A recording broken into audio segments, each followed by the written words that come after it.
Good morning. It's Friday morning, and I hope you've started your day peaceful and in focus. Uh, Today, I wanted to talk to you about being busy.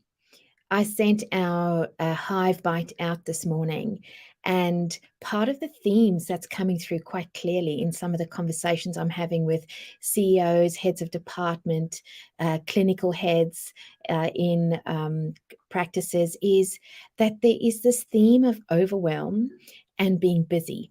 Now, I've been there and I think I still sometimes go there, but I wanted to talk to you about it today because I think when we are in that busy mode, not I think, I know, we are not focused on each other. We're not focused on how we can work together. We get into an anxious state where we close ourselves off to just get things done. Now, I recognize that out there, especially in our healthcare space and with some of our corporates at the moment, we're running towards the end of the year. We are, in many ways, possibly trying to make up for the 2 years when our business wasn't as fluid and effective as what it could be, or we wanted it to be. But I wanted to say this: if you are seeing busy in your organization, but busy is not actually allowing you to get an outcome, I want you to really reflect and go, what's the circuit breaker? You need a circuit breaker.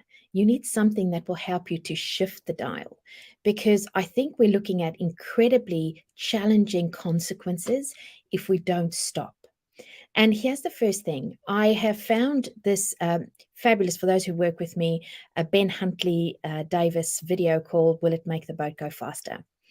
And sometimes we're running around and we're so anxious and our mind is on fire that we're not actually focusing on the things that will help us be better together.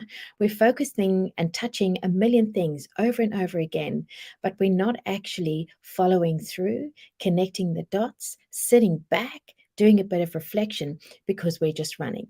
Now, come on, I know there are some of you out there that this has happened to. So I wanted to share just a few tips with you. Firstly, here's a thought. If you're a leader of an organization and you're seeing a lot of busy, here's the question I want you to ask yourself. Have you overcommitted to your stakeholders on your team's outcomes and timelines? That can often set a frenzy in the organization because we haven't renegotiated our priorities.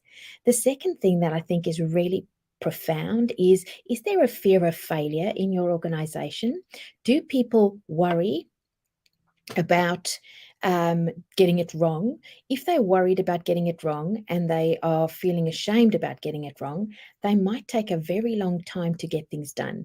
They might have a council meeting and an internal team meeting and another meeting and another meeting to really get consensus and to help them feel that they are ticking every box and crossing every T and dotting every I.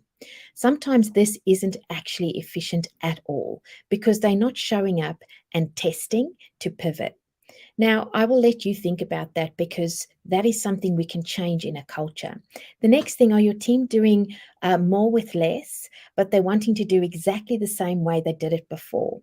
Well, if they're needing to do more with less, they're really going to have to look at how they do it differently and what things they might not need to do that they really want to do. But why can they actually focus on the key things that have to be done? And then the last one I have is being a workaholic celebrated in your organization because you, as an executive or your executive team or your peers or the team leader, really prides themselves in hard work, and hard work means that they're enough?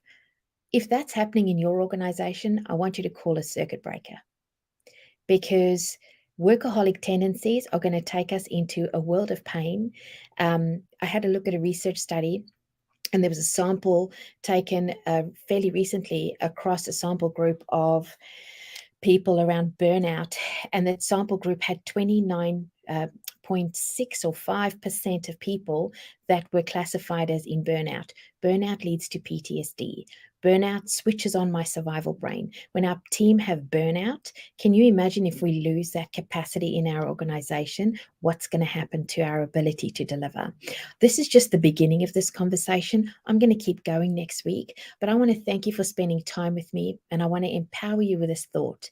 If you're looking for a circuit breaker, maybe it starts with how you're seeing it, and maybe you need to step back a little bit and stop running and start reflecting on how you can do it differently. This is Christina Foxwell. What a pleasure to spend time with you today. I look forward to speaking to you again next week. Take care.